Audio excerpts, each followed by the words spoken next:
In the shadow of Rome's towering monuments, the figure of Nero has lingered for centuries as both legend and warning.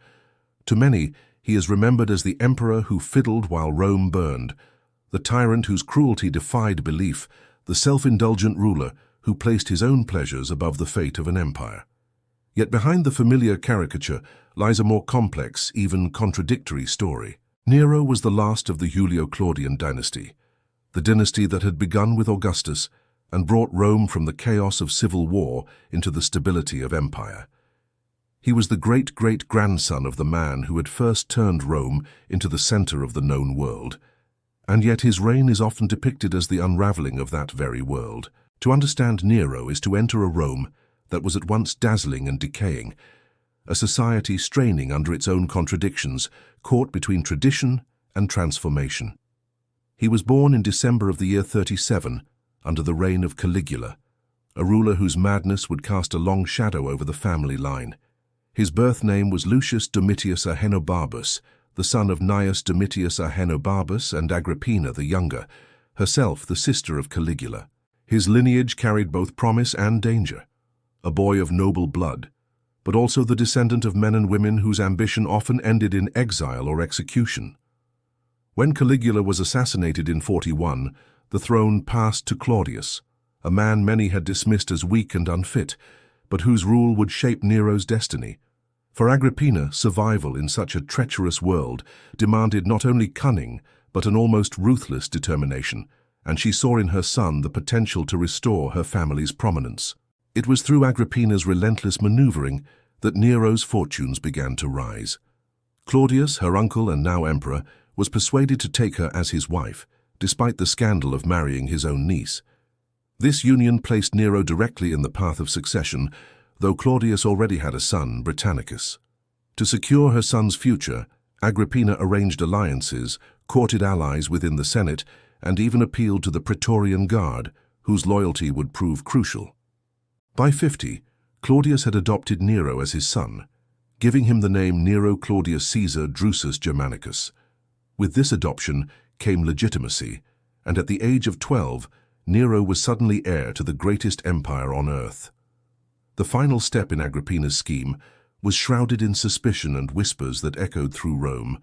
In 54, Claudius died after eating a dish of poisoned mushrooms, at least according to the rumor that would endure for centuries. Whether or not Agrippina orchestrated his death, the outcome was undeniable.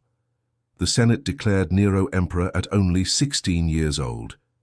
It was a moment of triumph for his mother, but also the beginning of an uneasy experiment. Never before had Rome been ruled by one so young, and the Senate, the army, and the people of Rome all waited to see what kind of ruler he would become. At first, the signs were promising. Guided by wise and capable advisors, such as the philosopher Seneca and the Praetorian prefect Burrus, Nero presented himself as a new kind of emperor. He spoke of restoring the values of Augustus, of ruling with fairness, of lightening the burdens of taxation. The early years of his reign were marked by relative stability and even mercy. Nero refused to sign death warrants for political rivals, declaring that he wished no harm to the Senate. He lowered taxes, organized public games, and presented himself as a ruler who cared for the common people. The young emperor's image was carefully cultivated, handsome, approachable, even idealistic. Some Romans dared to hope that he might bring a golden age. But beneath this surface of optimism, tensions simmered. Nero's mother still sought to control him, her influence heavy and often suffocating. Agrippina expected to rule through her son, and for a time he allowed it, granting her honors and even appearing with her in public ceremonies in ways that broke with Roman custom. Yet as he grew older, Nero began to chafe under her dominance. His passions pulled him in different directions, to the theater, to music, to chariot racing, to pursuits that scandalized Rome's elite.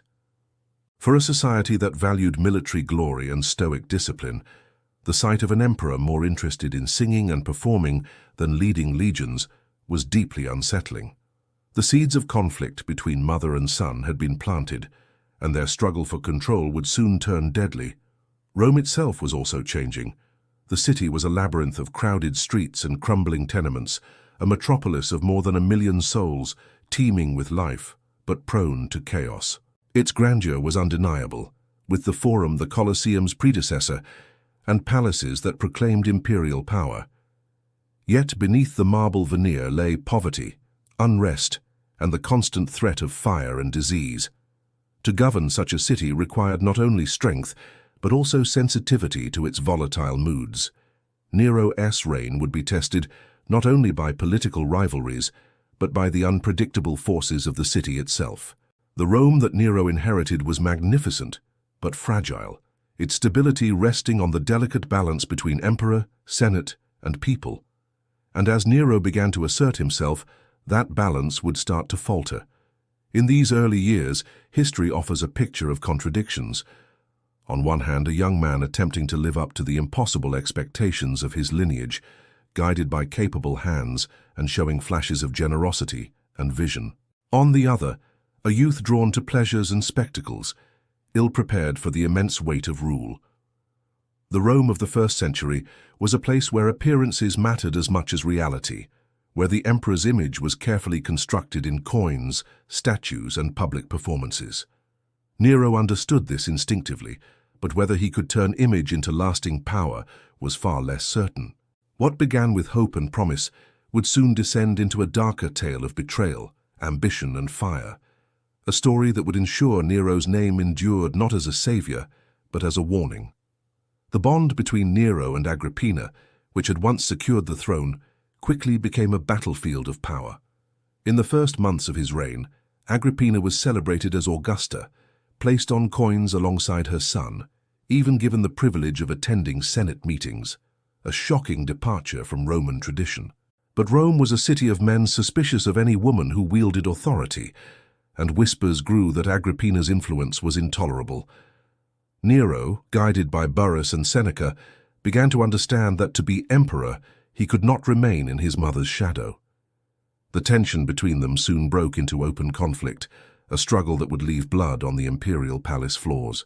It began with subtle moves. Nero distanced himself from his mother's presence, limiting her public role, surrounding himself with companions of his own choosing.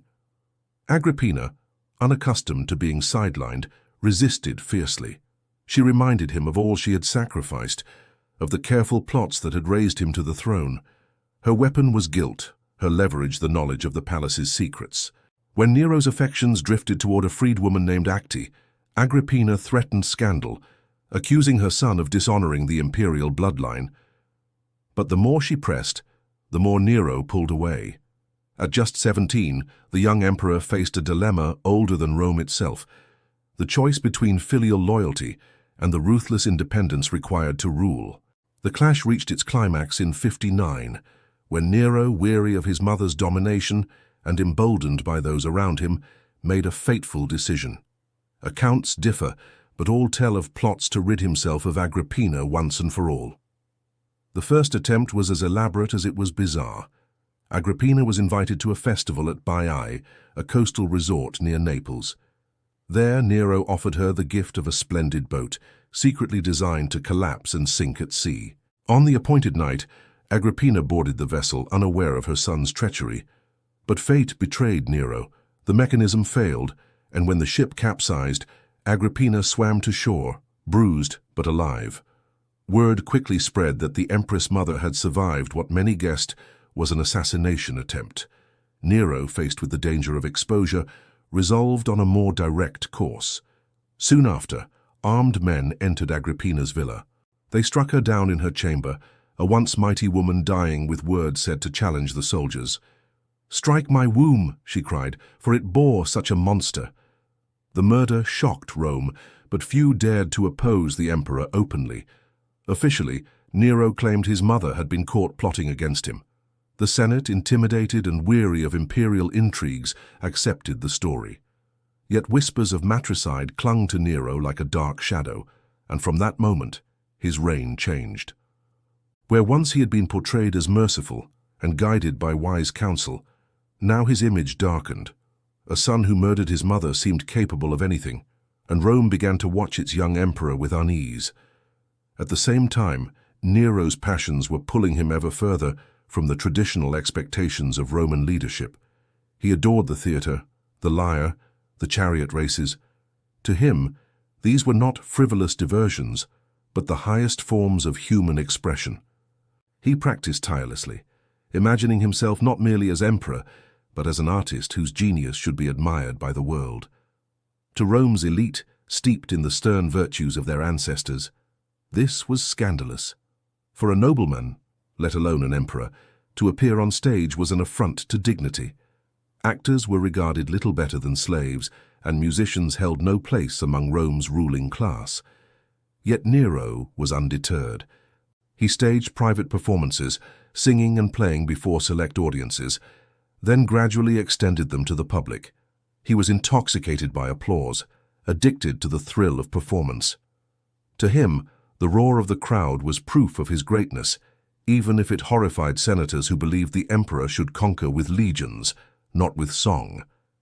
In these years, Rome saw both prosperity and extravagance. Nero spent lavishly on games and festivals, ensuring the people were entertained.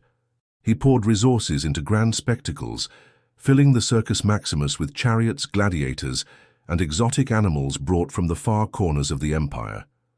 His generosity won him favor among the masses, who cared less about political intrigue than about bread and entertainment. To them, Nero was a patron of joy, a ruler who gave them dazzling spectacles to lighten their days. But this very generosity strained the treasury and deepened resentment among the aristocracy, who saw their wealth drained to fund the emperor's pleasures. Still, the empire itself remained relatively stable. The provinces were quiet, the borders secure. In Britain, the Great Rebellion of Boudicca was crushed, preserving Roman rule in the island's south. In Armenia, diplomacy and war balanced Rome's influence against the Parthian threat. For the moment, Nero's indulgences did not threaten the empire's survival.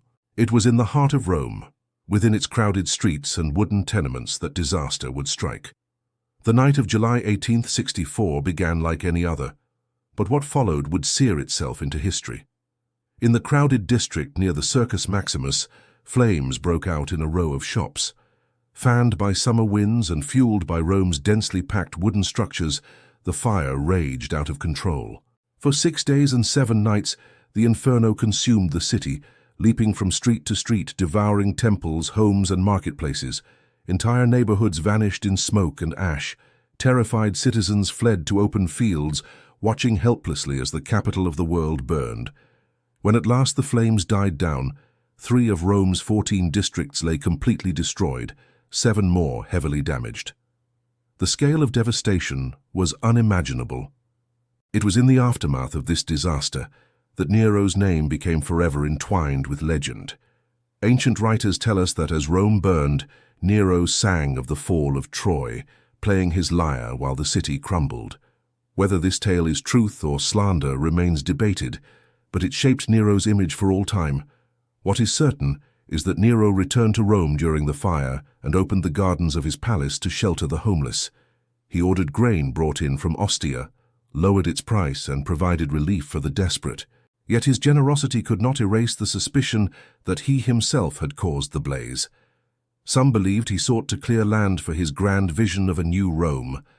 The construction of his immense golden house, the Domus Aurea, soon after only fueled these rumors. To many, it seemed proof that Nero had sacrificed the city to his own vanity.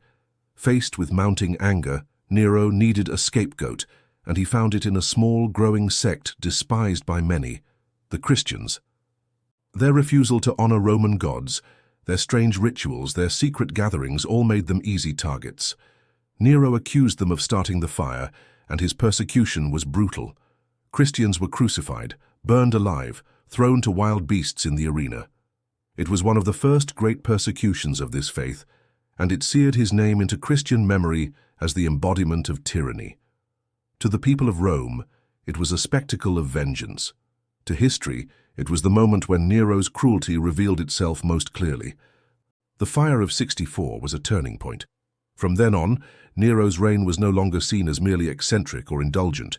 He was viewed as dangerous, a ruler whose obsessions and paranoia threatened the empire itself.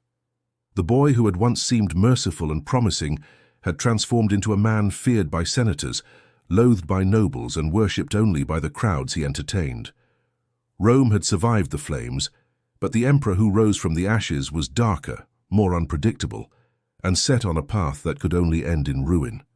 The aftermath of the Great Fire left Rome scarred not only in stone, but in spirit, and at its center stood an emperor who seemed increasingly detached from the traditions of his ancestors. The Domus Aurea, the golden house Nero ordered to be built upon the ruins, symbolized both his ambition and his arrogance. Its scale was staggering: sprawling gardens, artificial lakes, a massive complex glittering with marble and gold leaf. At its heart rose a colossal statue of Nero himself, fashioned as the sun god, his image towering over the city like a declaration of divinity. For those who walked the streets of Rome, the sight was both awe-inspiring and deeply unsettling. It was no longer enough for Nero to be emperor; he sought to be worshipped as a living god.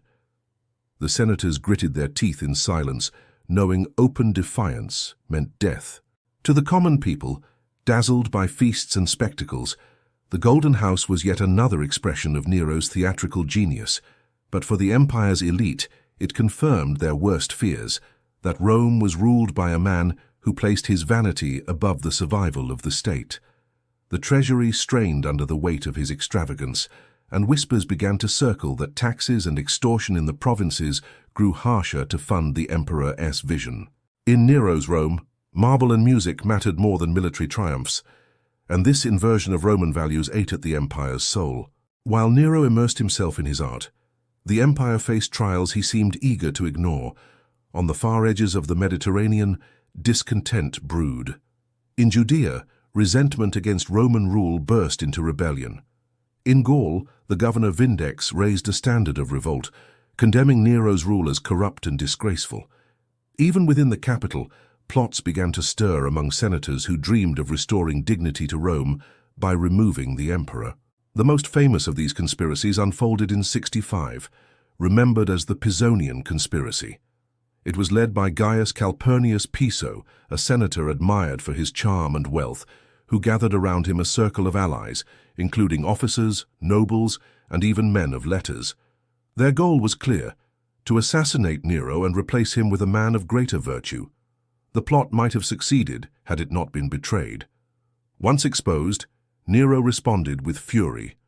Dozens were executed, their blood soaking the soil of Rome.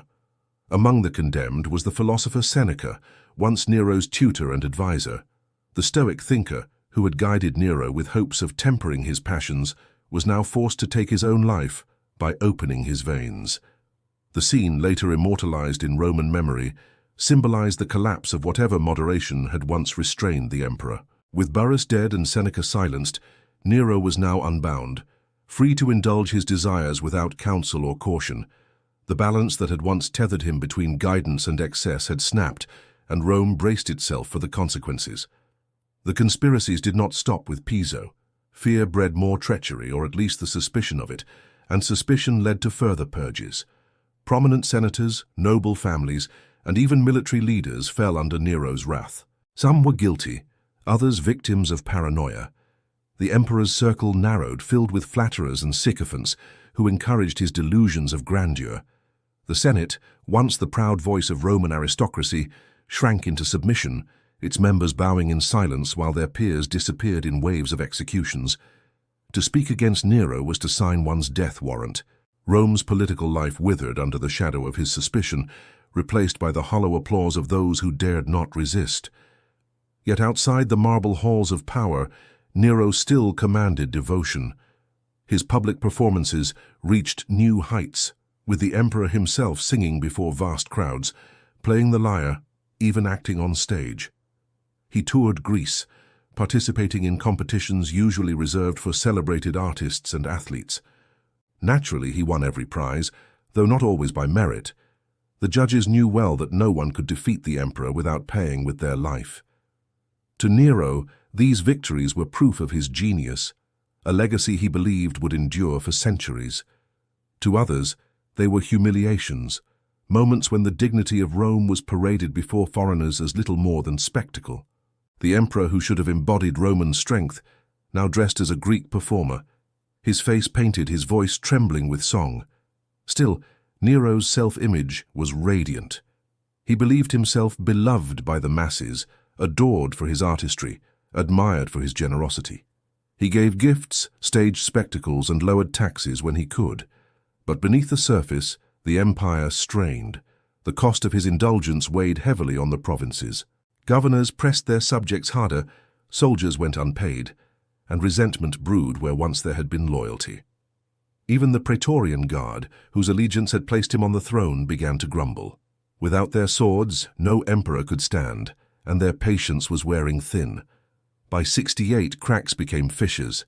In Gaul, Vindex's revolt shook the empire, though it was crushed before Nero could respond effectively. Yet it was not the revolt itself that doomed him, but the chain reaction it sparked. Galba, governor of Hispania, declared his allegiance to the Senate and people of Rome rather than to Nero. Suddenly, the emperor found himself deserted. Senators who had once trembled at his wrath now turned against him.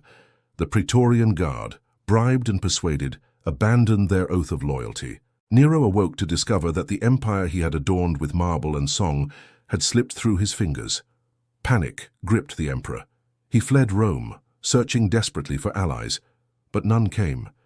In his desperation, he considered appealing to the people, begging them to hear him sing one last time, imagining their applause might restore his throne. But such illusions could not hide the truth. He was alone. Declared a public enemy by the Senate, hunted by those who had once bowed before him, Nero faced the fate of every tyrant abandoned by power. In June of 68, pursued to a villa outside Rome, he prepared for the end. "What an artist dies in me," he is said to have cried, unable to believe that the world could end without his voice. With the approach of soldiers, he placed a dagger to his throat, aided by a freedman's hand. The last emperor of the Julio-Claudian line ended his life in chaos and despair. The empire shuddered in the aftermath. The Senate declared Nero an enemy of the state, erasing his name from monuments, condemning his memory. Yet for the people, his death was not the end of his story. Rumors spread that Nero still lived, that he had fled east and would return one day. Several impostors arose in the years that followed, each claiming to be the true emperor. To some, Nero became a symbol of tyranny defeated. To others, especially in the provinces where his generosity had once been felt, he lingered as a strange, almost heroic figure. Even centuries later, Christians would identify him with the beast of Revelation, the embodiment of evil. Nero's shadow stretched across history, a blend of reality and myth, of man and monster. What remains, then, is a puzzle. Was Nero truly the cruel tyrant history remembers, or has time distorted his image through the lenses of enemies, victims, and legends? The truth is elusive, tangled in propaganda, scandal, and rumor. But what is undeniable is the impact of his reign, an empire shaken, a dynasty ended, and a legacy that still ignites debate. To know Nero is to confront the fragility of power and the danger of vanity, the story of a boy who inherited the world and lost it in flames of his own making. Even after Nero's death, the echo of his reign reverberated through Rome, shaping not only the political landscape, but the imagination of generations. The empire he left behind was far from broken, yet the wounds of his rule were visible everywhere. The burned districts of the city, the scars in the treasury, the distrust lingering in the Senate. His successors struggled to stabilize Rome, and in the chaos that followed, the empire briefly teetered on the brink of civil war. The Year of the Four Emperors, as historians would later call it, was in many ways a direct consequence of the vacuum Nero left. Without the unifying or terrifying presence of a dominant emperor, factions rose, armies mutinied, and ambition burned with unchecked intensity. From this turmoil emerged Vespasian, a general who would eventually bring order, but the shadow of Nero's excess and cruelty remained, coloring the perception of imperial power itself. Historians writing after Nero's fall painted him in stark contrasts. Tacitus described him with moral outrage, emphasizing his matricide, his persecution of Christians, and his indulgent spectacles. Suetonius, meanwhile, focused on the bizarre and decadent details of his personality, the singing, the dancing, the whims of his golden house. Cassius Dio, writing a century later, blended anecdote and moral lesson, portraying Nero as both a brilliant artist and a cruel despot. It is in these accounts, however, that the challenge arises. They were written by men loyal to the Senate, by chroniclers who had every reason to depict him as a tyrant. Rome's official narrative was shaped by those who survived him and those who profited from condemning his memory. Yet even taking bias into account, a consistent image emerges. Nero was extraordinary, dangerous, and unpredictable, a ruler whose genius and madness were inseparable. The question of Nero's artistic ambitions is particularly revealing. Unlike most emperors, who measured their greatness in conquests, infrastructure, or legislation, Nero sought immortality through culture. He composed music, wrote poetry, performed on stage, and even designed theatrical productions. In a society that valued martial virtue over artistic talent, this pursuit was scandalous. Yet from a modern perspective, it is astonishing. Nero was not merely indulging whims, he was attempting to redefine what it meant to be an emperor, to leave a legacy of creativity rather than conquest. His performances were carefully staged events, blending spectacle, music, and theater on a scale that Rome had never seen. For the citizens who attended, these were dazzling displays, immersive experiences that blurred the line between ruler and performer. For senators, however, they were a grotesque inversion of authority, a dangerous disruption of Rome's moral and political order. Nero's relationship with religion also shaped the perception of his rule. As emperor, he assumed the status of Pontifex Maximus, the chief priest of Rome, a role that linked him to the divine. He manipulated religious ritual for political advantage, presenting himself as the living embodiment of Rome's gods, a practice both traditional and extreme.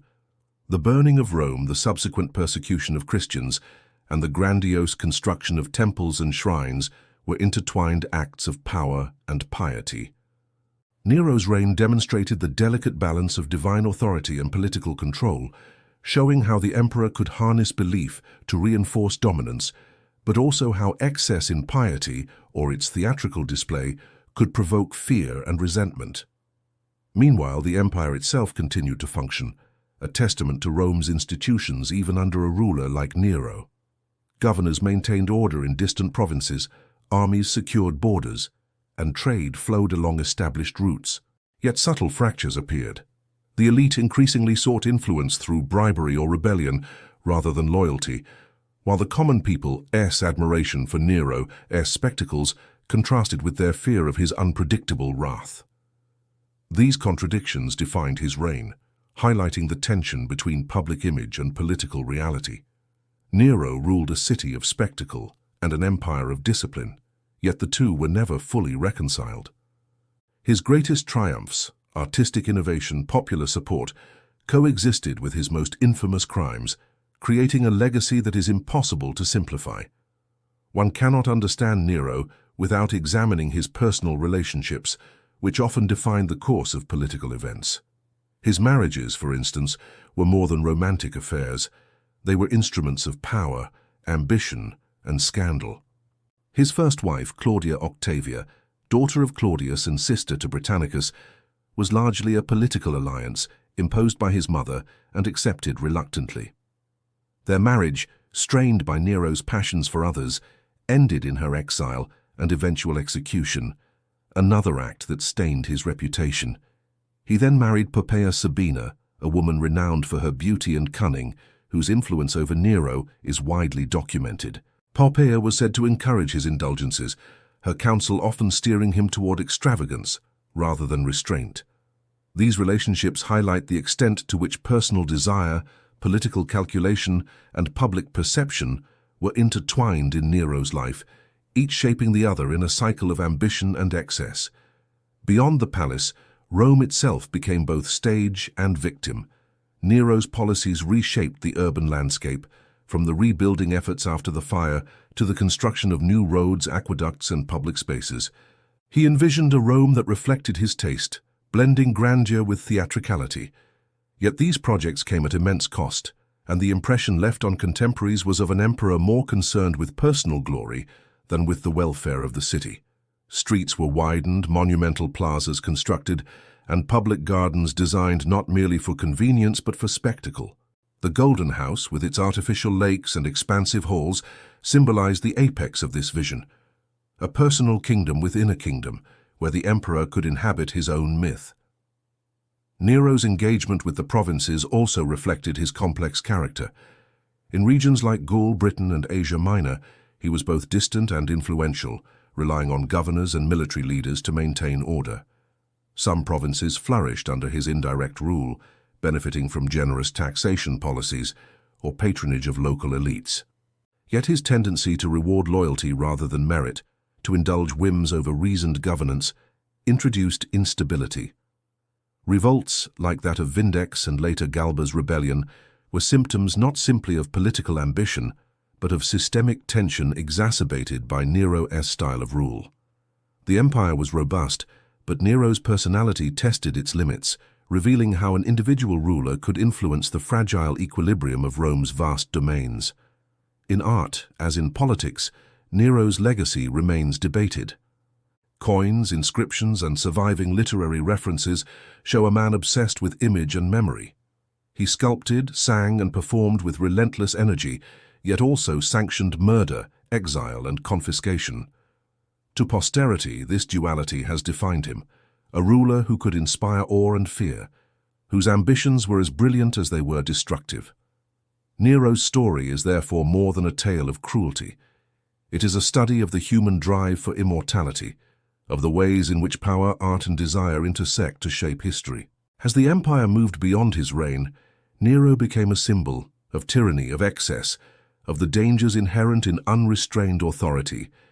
Christians remembered him as a persecutor, chroniclers as a tyrant, and the public in later generations as a figure larger than life.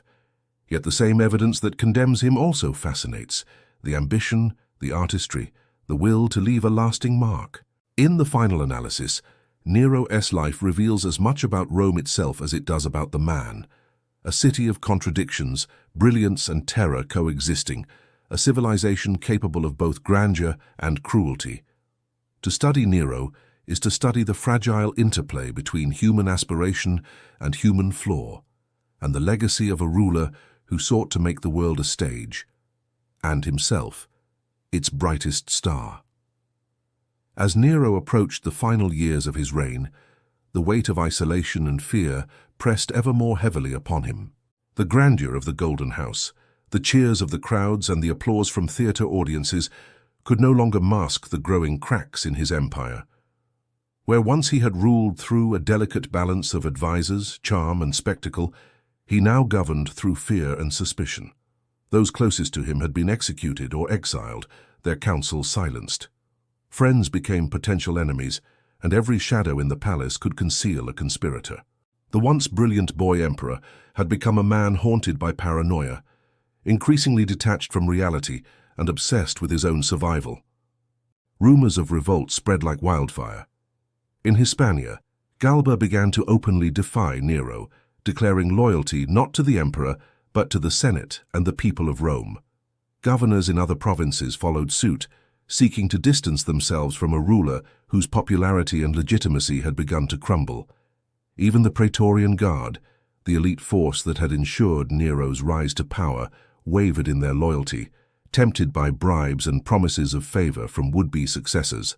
The emperor's once unwavering authority over Rome was slipping, and the city itself, despite its wealth and culture, became a place of uncertainty, where whispers carried as much weight as armies. Nero's response was increasingly erratic. He retreated into artistic pursuits, performing more obsessively and imposing his presence on Rome through extravagant spectacles. These performances, meant to assert his genius and command admiration, often backfired, reminding the elite that their emperor valued theater above governance. The distance between Nero and the reality of his empire widened, and the discontent in Rome grew. Citizens still marveled at the pageantry, but many saw it as a distraction, a veneer masking the incompetence and cruelty of their ruler. In 68, the rebellion ignited in earnest. Galba's forces advanced on Rome, joined by disaffected generals and citizens eager for change. The Senate, sensing the inevitable, declared Nero an enemy of the state. For the first time, the young emperor confronted the reality that his throne was no longer secure. He attempted to rally loyal troops and muster defenses, but the empire's institutions, strained and undermined by years of caprice and mismanagement, offered him little support. The network of loyalty he had relied upon since his ascension had eroded, leaving him isolated in the palace he had adorned with gold and marble. Panic consumed Nero. For days he wandered the city, contemplating escape, searching for allies, and grappling with the collapse of his carefully constructed world. He considered fleeing east to the provinces where his memory might still command respect, imagining that his artistic fame might shield him from political retribution. Yet even this fantasy was fleeting. His own guards deserted him, the senators denounced him, and rumors spread that the people no longer feared the emperor, only the chaos he had sown. The man who had once believed he could rule through spectacle and charisma now understood the fragility of power, the thin line between reverence and revolt. In a final act of desperation, Nero sought refuge in a villa on the outskirts of Rome. There, surrounded by a few loyal freedmen, he confronted the inevitability of his end. Reports describe him as terrified but defiant, struggling to maintain dignity even as his empire collapsed. "What an artist dies in me," he is said to have lamented, reflecting both his vanity and his enduring sense of identity as a performer. With no hope of escape and no allies left, he took his own life, aided by the hand of a trusted servant. In that moment, the last Julio-Claudian emperor fell, leaving a city stunned, an empire in turmoil, and a legacy both infamous and immortal. The aftermath of Nero's death was chaotic. Rome experienced a brief period of instability, known as the Year of the Four Emperors, as generals and senators vied for control. Galba, Otho, Vitellius, and finally Vespasian would each claim the title of emperor, restoring some measure of order, but never erasing the memory of Nero's rule. In the political narrative, he became the cautionary tale, a ruler whose ambition, vanity, and indulgence led to murder, rebellion, and ruin. The Senate, seeking to cleanse the memory of his excesses, enacted damnatio memoriae, attempting to erase his name from inscriptions, coins, and monuments. Yet despite these efforts, Nero's image endured, amplified by scandal, rumor, and myth. Christian communities remembered Nero as a persecutor, the first emperor to target their faith with systematic cruelty. Stories of crucifixions, executions, and torture circulated, embedding his name in the earliest Christian texts as a symbol of tyranny and oppression. To them, Nero was not just a political figure but a personification of evil, the ruler under whose reign the faithful suffered for their devotion. In later centuries, this association would solidify, linking Nero with the apocalyptic imagery of the Antichrist. These narratives, while shaped by religious and moral interpretation, highlight the enduring cultural impact of his reign. At the same time, Roman historians emphasize the duality of his character. Nero was remembered as a patron of the arts, a man of extraordinary ambition and energy, yet also as a tyrant whose indulgences and cruelty overshadowed his accomplishments. Coins, statues, and surviving writings attest to the care with which he cultivated his image, blending artistry with authority. His obsession with performance and spectacle, once a source of fascination, became a lens through which later generations interpreted his moral failings. The tension between Nero the artist and Nero the tyrant remains central to understanding his historical significance. Despite centuries of condemnation, scholars have revisited Nero's reign with greater nuance. Some argue that the early reports of cruelty were exaggerated by political enemies seeking to justify rebellion. Others point to the instability of the empire before his accession, suggesting that Nero inherited problems that no ruler, however capable, could have resolved without difficulty. Archaeological evidence and contemporary accounts reveal that while his extravagance was real, he also undertook ambitious urban projects, responded to disasters, and maintained the structural integrity of the empire's borders. The truth, as always, is complex. Nero was neither wholly villain nor wholly visionary, but a man whose personality and circumstances produced both brilliance and terror. Nero's life and reign offer timeless lessons about power, ambition, and human nature. He illustrates the dangers of unchecked authority, the consequences of indulgence, and the fragility of reputation. Yet his story also illuminates the capacity for creativity, charisma, and innovation within the bounds of political life. Rome itself, resilient and enduring, survived the excesses of his rule, but the memory of Nero became part of the city's cultural and moral fabric, a cautionary tale and a subject of fascination alike. In the end, the empire outlasted the man, but the man's myth endured, haunting history with its contradictions, its drama, and its indelible mark on the imagination of the world. Even 2 millennia after his death, Nero remains one of history's most compelling and controversial figures. He embodies the extremes of human ambition, the tension between genius and cruelty, and the peril inherent in unrestrained power. In literature, art, and popular imagination, Nero is both villain and artist, tyrant and visionary, a ruler whose life defies simple moral judgment. From the scorched streets of Rome to the annals of Christian history, his reign has been recounted as a story of excess, decadence, and terror, but also of creativity, innovation, and the complexity of leadership. Scholars continue to debate the truth behind the myths, passing propaganda from reality. Yet the fascination with Nero endures, revealing as much about those who record history as about the man himself. The cultural resonance of Nero is immense. In Christian tradition, he became a symbol of evil, the archetype of persecution and cruelty, often associated with the apocalyptic imagery of the Antichrist. This image, born from the accounts of the early Christian communities who suffered under his reign, reinforced centuries of negative portrayal. In Roman and later Western historiography, Nero served as a warning of the dangers of absolute power when coupled with vanity, immaturity, and indulgence.